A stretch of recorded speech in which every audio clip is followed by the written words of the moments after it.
Em um fragmento de 1922, Walter Benjamin escreve: a proximidade e a distância são duas relações tão determinantes na construção e na vida do corpo como outras relações espaciais, como o em cima e embaixo, direita e esquerda. Nesse mesmo fragmento, o jogo do perto e do longe determina a capacidade de análise e a inteligência. Benjamin afirma: há uma relação precisa entre estupidez e proximidade. A estupidez vem, em última instância, de analisarmos ideias de perto demais. 7 anos depois, em 1929, a dialética da distância é retomada para explicar a arte da rememoração das imagens e dos espaços, da qual depende um bom viajante. A grande arte de fazer as coisas parecerem mais próximas, na realidade ou na memória. Esse é o poder misterioso da memória, o poder de criar proximidade. Em 1935, o problema da distância comparece na definição de um dos conceitos-chave de sua obra. É assim que Benjamin o define. Em suma, o que é a aura? É uma teia singular composta de elementos espaciais e temporais. A aparição única de uma coisa distante por mais perto que ela esteja. Desse mesmo texto, guardemos também o modo como a dialética da distância é mobilizada para diferenciar duas formas de produção da imagem, que também se ligam à diferença entre totalidade e fragmento. Ele compara: o mágico e o cirurgião estão entre si como o pintor e o cinegrafista. O pintor observa em seu trabalho uma distância natural entre realidade dada e ele próprio, ao passo que o cinegrafista penetra profundamente no tecido dessa realidade. As imagens que cada um produz são, por isso, extraordinariamente diferentes. A imagem do pintor é total, a do operador é composta de inúmeros fragmentos, que se recompõem segundo novas leis. A citação é curiosa, pois joga uma nova luz sobre outra passagem notória de sua obra, de 1940, onde Benjamin descreve o anjo da história como uma criatura que quer afastar-se de algo que encara fixamente. Ele continua: seu rosto está dirigido para o passado. Onde nós vemos uma cadeia de acontecimentos, ele vê uma catástrofe única, que acumula incansavelmente ruína sobre ruína e as dispersa a nossos pés. Ele gostaria de deter-se para acordar os mortos e juntar os fragmentos, mas uma tempestade sopra do paraíso e prende-se em suas asas com tanta força que ele não pode mais fechá-las. O anjo da história observa a história como um panorama catastrófico único. Ele é um pintor. Para nós, que não podemos tomar distância das ruínas, a história é composta de inúmeros fragmentos. Para nós, a história é um problema de montagem.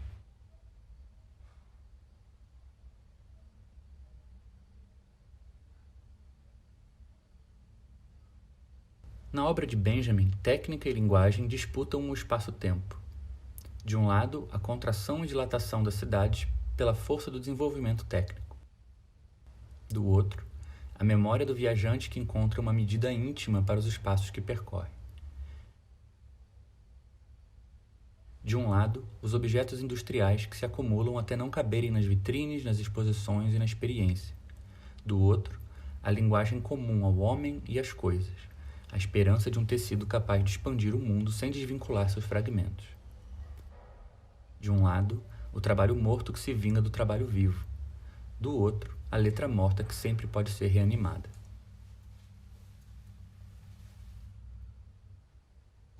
Esgarçamento e costura, desmesura e comunicação. Não é à toa que o terreno dessas tensões seja sempre espacializado. A própria linguagem, em 1916, é caracterizada como um território. Não nos comunicamos através da linguagem, diz Benjamin, mas na linguagem. Linguagens, portanto, não possuem falantes, se isso significar alguém que se comunica através delas. Talvez, para ele, a linguagem tenha sido a primeira cidade. No entanto, a disputa pelo tempo e pelo espaço é aqui mais uma erótica do que uma política, pois a matéria-prima da ação é a própria variação das distâncias, na imagem dialética, na memória proustiana, nos brinquedos e brincadeiras, na magia, na deriva citadina e na própria sensibilidade histórica, presa entre a história da vida orgânica da Terra e o tempo do agora. A distância qualitativa, erotizada como resposta para a distância quantitativa e sem limite. Essa oposição, no entanto, não é estável, pois as variações quantitativas podem elas mesmas levar a novas transformações qualitativas, transformações técnicas que podem inclusive colocar em xeque a própria ideia de distância e proximidade. Gilbert Simondon, em seu curso de 1970, escreve: podemos falar de técnica simples quando a mediação se instaura entre dois termos que são da mesma ordem de grandeza, como uma polia e um bloco de pedra. Quando a cadeia de mediações se alonga, ela pode instaurar uma ação eficaz entre dois tipos de realidade, dois reinos, de ordem de grandeza diferentes. De todos os aspectos que compõem o caráter transdutivo da tecnologia, esse que permite a interação entre ordens de grandeza é sem dúvida o mais importante. De certa forma, o limiar entre a técnica e a tecnologia é também a fronteira que separa a erótica da política. De um lado, a distância entre corpos que partilham de uma mesma ordem de grandeza, cujas formas habitam uma mesma realidade. Do outro, a distância incomensurável, onde a superposição dos corpos poderia ser total e mesmo assim eles nunca se tocariam. O viajante entra e sai da cidade. O amante deseja e odeia seu amado. A criança afasta e recolhe seu brinquedo. Mas as moléculas de água não estão na água. Os parisienses não podem tocar a França. E a história natural da destruição não cabe aos indivíduos narrar. A distância quantitativa contém em si uma transformação qualitativa. A dialética da proximidade e da distância é, para além dos confins do tempo e do espaço, uma dialética das escalas e das resoluções. E se a tecnologia explora o poder das difrações entre ordens de grandeza, a linguagem é como o cronista que Benjamin elogia por narrar os acontecimentos sem distinguir entre os grandes e os pequenos. As feridas causadas pelo desencontro das grandezas, nem a linguagem dos homens nem das coisas têm o poder de figurar.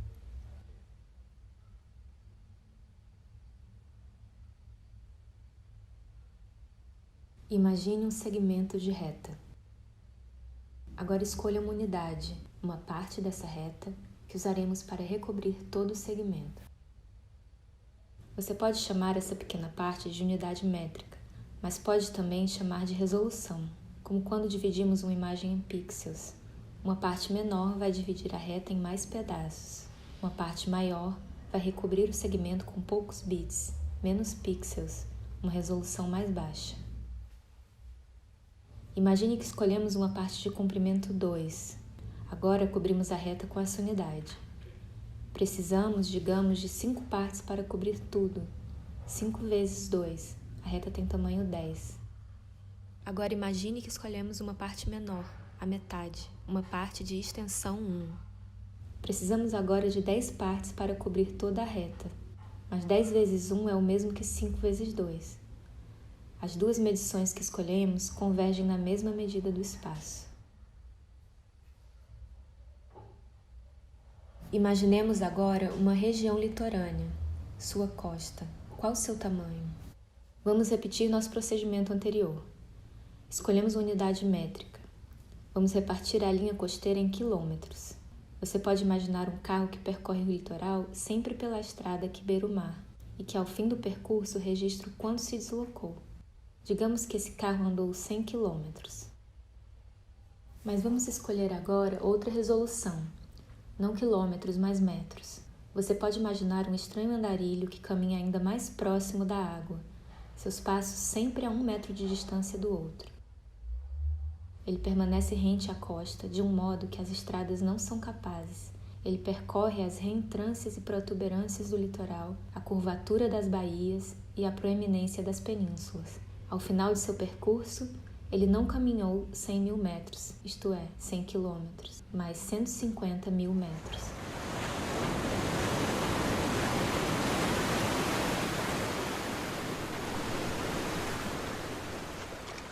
Mais uma vez, mas dessa vez, imaginemos uma criatura de apenas 1 milímetro e cujo habitat é o limiar mais estreito possível entre a terra e o mar. Ela faz o mesmo caminho do carro e do andarilho pela costa, mas não faz sentido dizer que é o mesmo caminho, já que nossa criatura não habita o mesmo mundo que eles.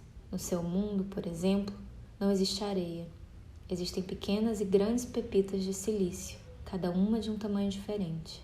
A criatura percorre o trajeto dividindo a costa do mar com extrema precisão, passeando por todas as irregularidades da margem, pelos buracos dentro de buracos das rochas, pelas baías dentro das baías dentro das baías. O tamanho de sua jornada não se aproxima dos 150 quilômetros do andarilho, ou 150 milhões de milímetros, mas tende ao infinito. Quanto menor a nossa criatura, mais o tamanho da costa tende ao infinito. A teoria da conspiração é o mapeamento cognitivo do pobre, diz Frederick Jameson. Mas de que pobreza ele está falando? É da nova miséria da qual falava Benjamin quando pensava nos soldados silenciosos retornando das trincheiras da guerra, do litoral entre vida e morte. Benjamin, em 1933, reconhece o surgimento de um novo tipo de pobreza. Ele escreve: está claro que as ações da experiência estão em baixa, e isso numa geração que entre 1914 e 1918 viveu uma das mais terríveis experiências da história. Talvez isso não seja tão estranho como parece. Na época já se podia notar que os combatentes tinham voltado silenciosos do campo de batalha, mais pobres em experiências comunicáveis e não mais ricos.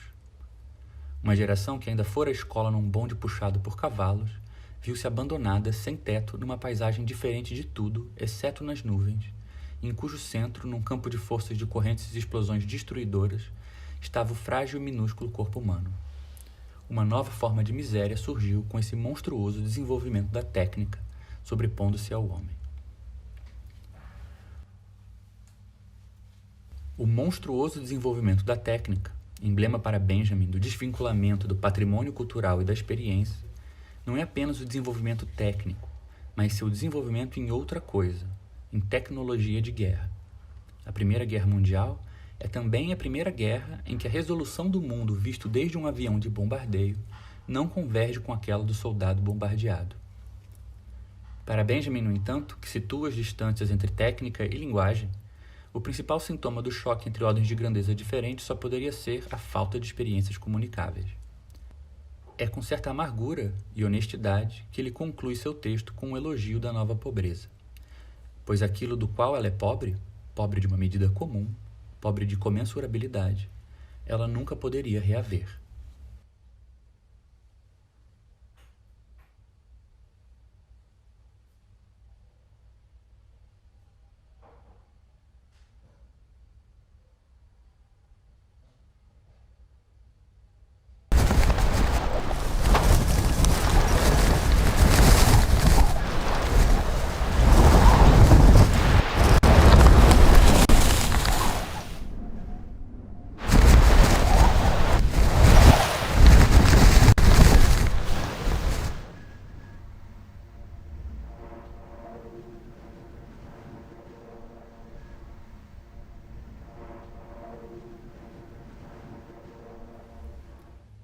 É interessante retomarmos, à luz dessa pobreza, os comentários de Freud sobre a neurose traumática de guerra, de 1921. Freud escreve: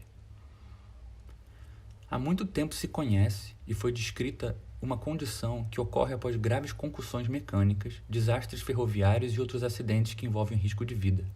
Recebeu o nome de neurose traumática. Já para Freud, a neurose traumática envolvia o choque entre técnica e o corpo. Ele continua: a terrível guerra que há pouco se findou deu origem a grande número de doenças desse tipo. Pelo menos, porém, pôs fim à tentação de atribuir a causa do distúrbio a lesões orgânicas do sistema nervoso ocasionadas pela força mecânica. Como para Benjamin, a guerra aqui é exemplar, ela esclarece algo. Mas, para Freud, não é a relação causal entre técnica, horror e trauma, e sim o ponto de desencontro entre o sistema nervoso e a tecnologia bélica. Após a Primeira Guerra, não há como reduzir o trauma ao choque entre dois corpos de mesma realidade. Em seguida, Freud distingue as duas características mais comuns da neurose traumática. A primeira, que o ônus principal de sua causação parece repousar sobre o fator da surpresa, do susto. E a segunda, que um ferimento ou dano infligido simultaneamente operam, via de regra, contra o desenvolvimento de uma neurose. Não poderia ser mais contraintuitivo. A causa da neurose é a intromissão ou emergência de um perigo imprevisível. Mas se esse perigo deixa marcas no corpo, um ferimento ou dano, a neurose normalmente não se desenvolve. O trauma de guerra tem a estrutura da interação entre escalas diferentes. Sua força é proporcional à nossa incapacidade de localizar simultaneamente o espaço das causas e os dos efeitos. E um ferimento no corpo pode ser uma maneira de medir o tamanho dessa outra realidade incomunicável, dando-lhe contornos. Freud havia percebido que uma ferida pode ser uma forma de riqueza.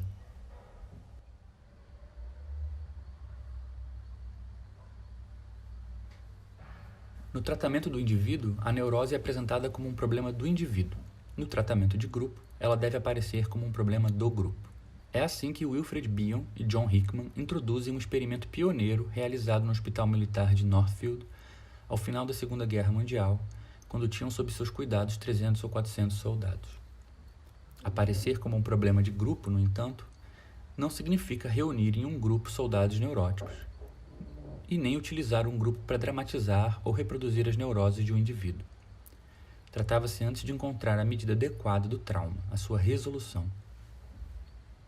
Em seu relatório de 1943, Bion narra que ao chegar ao hospital fora bombardeado por demandas diversas dos soldados internados, perguntas, pedidos e problemas que à primeira vista, para um oficial do exército britânico como ele, pareciam questões de disciplina militar mais do que emergências médicas ou psiquiátricas. Sentindo-se convocado pelos soldados a intervir enquanto líder de um batalhão, mas ao mesmo tempo reconhecendo a estranheza das demandas, Bion incentivou os soldados a que se organizassem entre si em pequenos grupos e levassem a cabo suas próprias soluções. Alguns reclamavam da falta de entretenimento. Esses organizaram jogos e aulas de dança. Outros estavam inseguros com a falta de perspectiva de emprego após a guerra. Esses organizaram grupos para aprender novas habilidades manuais.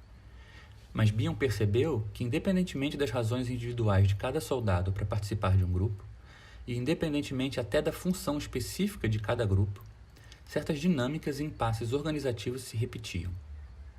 Diferentes grupos se confrontavam com problemas de autoridade, de deliberação e de divisão do trabalho. Problemas que não emergiam do ambiente ou de um comando externo, mas do interior do próprio grupo, reproduzindo no ambiente artificial do hospital situações e relações que haviam surpreendido os soldados no campo de batalha, sem, portanto, deixar qualquer traço em seus corpos individuais. Os grupos eram capazes de tornar atual a realidade da cena da guerra. Mapeando o espaço social em outra resolução, onde a unidade métrica era a organização e não os organizados, os soldados apareciam como parte de um corpo marcado pela história do exército e das batalhas. Essa mudança de escala poderia, talvez, dar um novo sentido à famosa resposta de Kafka a Max Brod, e que Walter Benjamin tanto gostava. Quando perguntado se haveria esperança fora do mundo, tal como o conhecemos, Kafka respondeu: sim, há esperança infinita, só não para nós. Isso é, infinita, só não para a nossa medida.